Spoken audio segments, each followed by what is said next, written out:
Everybody brought their devices to the front. There you go. We're now joined by Stellenbosch FC head coach Steve Barker. Coach, first of all, congratulations on the win and progressing to the next round of the MTNA competition. If we could just get your thoughts on the 90 minutes, please. Good afternoon to everyone. Good to see you again. Obviously, I think whenever you have your first match of the season, there's always a little bit of apprehension going into the match, not 100% sure where you're at, regardless of the amount of friendlies you played beforehand. But I thought it went well today. Obviously, a great result for us to get through to another semi-final. I think the first half we probably created some really good chances and found ourselves 1-0 down, which I think was against the run of play. So a little bit, once that scored us, I just thought, we really done enough not to have conceded and rather be 1-0 up. Then fortunately, I think when we scored quite soon thereafter to equalise the game and then got the set piece goal to then take the lead, I thought it was deserved. And then the second half, obviously, I was a bit frustrated personally as a coach. I just thought that we didn't see out the game with the quality that we have, for the full 90 minutes. But in saying that, I've also got to, think of first game of the season, a lot of new players sort of coming in, a lot of changes second half. The pitch had deteriorated quite a lot, so it was difficult to just keep and maintain possession. And I think the scoreline, at the 3-1, it just seemed like the players felt that they were in control of the game, but the frustrating part was there was one or two half chances that Galaxy had to make it 3-2, and then it changes the complexion of the last 10-15 minutes. So it was just, that was the only sort of frustrating part of the afternoon. Otherwise, I felt, there were some really good moments. I thought some of the goals that we scored were really good, especially Basadin's goal, third goal I thought was well worked. It was good to see where we're at. Been a bit of a challenging couple of weeks, obviously, with a lot of noise and rumours and all that flying around. So it was just managing that and just ensuring we get on the field, play our first game, get through it, hopefully with a positive result, which we have. So it sets us up nicely now to go into the CAF Confederation game and then look forward to a semi-final at the end of the month, early September. Thank you, Coach. We'll take questions from the floor. So how much credence is there then in all of those rumours? And I mean, was that was maybe that the reason why you left Dino out? Is his head not in the right place? No, not totally. And Dino, he's had a bit of a niggle. The last couple of days, he didn't train 2 of the days in this week. So it was a little bit more precautionary. Plus, also the conditions of the pitch. We also felt a player like Carl probably a little bit more sort of longer ball, direct.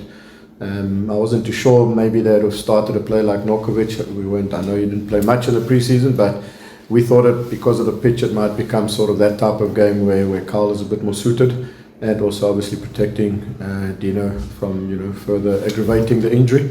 So that was the main cause, and obviously there were media out there speculation, and that it does make the players. We've always said and maintained that we want to keep our players. We feel that we're a team can challenge for honours in the league as well as in cup competitions, and that's our intention to work as hard as we can to ensure that we retain our squad.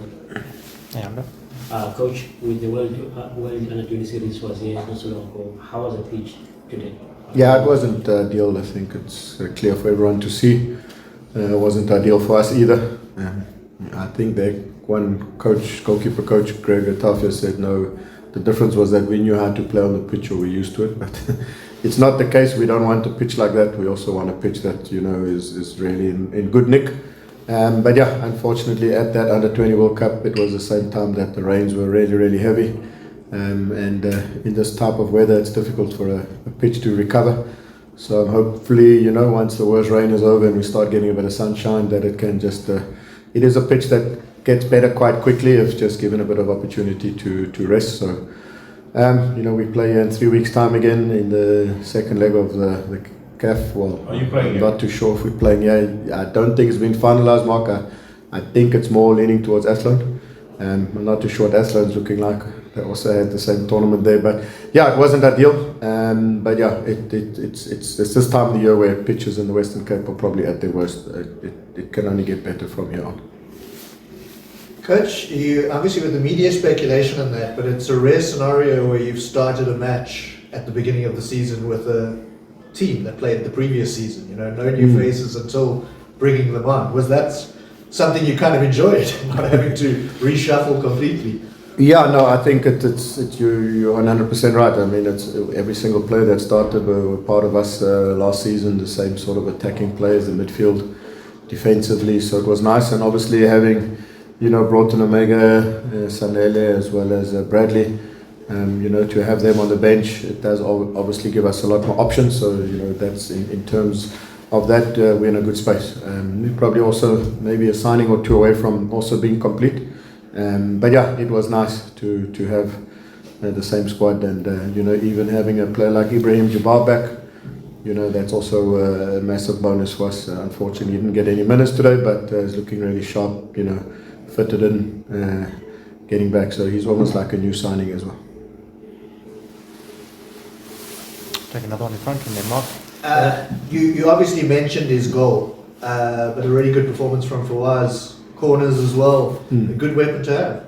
Yes, he's always been decent left foot delivery, set pieces, you know, so an assist and a goal in one afternoon's work is really good, especially for a player from a left back position. So Fawaz has got a really cultured left foot and delivery.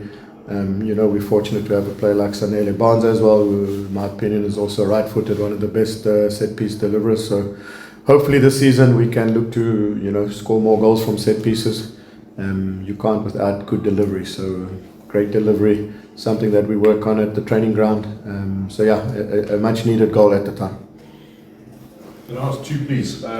Just to go back to that second leg, my understanding is CAF sent a list of all the stadiums that are passed, and Cape Town Stadium is the closest one for you. What has happened in the interim? Have you guys engaged with them for them to come and inspect this one? Yes, we did. They did come and inspect it, and this one wasn't passed. We are trying now to get Athlone at least for the preliminary stages, but I do believe that group stages we may have to then use the stadium. So you're going through the group stages? We would have liked to, but one step at a time. I think we've got a difficult opponent ahead. You know, they've travelled to South Africa, they played at Mozambique, so they're quite serious about that. So yeah, hopefully we can get to that stage, Mark. Can I ask the second one? There was a little bit of bargy there with Sage Stevens and Toure at the end of the first half. What was that about, and how did you solve it at half time? Yeah, Toure is a volatile guy, so being French speaking, he sometimes is not always able to express himself in English. So I think it looks greater than what it is because of, you know, I only got told about it once I got in the change room. So I didn't really deal with it. I wanted to just maybe say something, but I think the halftime team talk was sufficient just to calm everyone down, remind them that, you know, we're on the field and we have to fight for each other. Sometimes emotions are not the worst thing. It shows players care. But yeah, I'll get the details of it, and if I need to take it further and address it, I will. But for now, it's all good. We'll take the last two questions in front. Yeah, congratulations, coach. Thank you. You won this game, and there's always one thing to learn on the game. What's that one thing that you learned that you would avoid or maybe do more if it was good for you? Yeah, I think every game is a learning curve, whether you win or lose or draw. You've got to take out certain areas. So I've got to go watch the game again to be a little bit more, you know, as I said, I was a little bit sort of not happy with the way we sort of finished the game. We just lost possession too easily. It looked like maybe a little bit of the focus was not 100% at sort of near the end of the game, and you know, those things can come back and hurt you. You concede, like I said, it changes the complexion of the game. So the important part is if we want to be continuing to be a team that wants to be successful and be challenging, you know, those are things that we've got to learn is, you know, just 90 minutes, 95, 6 minutes, whatever the game is, full concentration, you know, don't let errors creep into your game. And maybe too many sort of subs within a short space of time maybe also kill the momentum a bit. So, you know, those are things we'll learn from. And we'll wrap it up here in front. Coach, you made mention to your maybe one or two signings from being complete. Are you able to tell us which areas you will still? No, I can't tell you at this stage. It's far off still, so it's more like hopeful than what's the other word? More hopeful that something will happen as opposed to knowing that something will happen. In terms of maybe position or areas where you wanna head?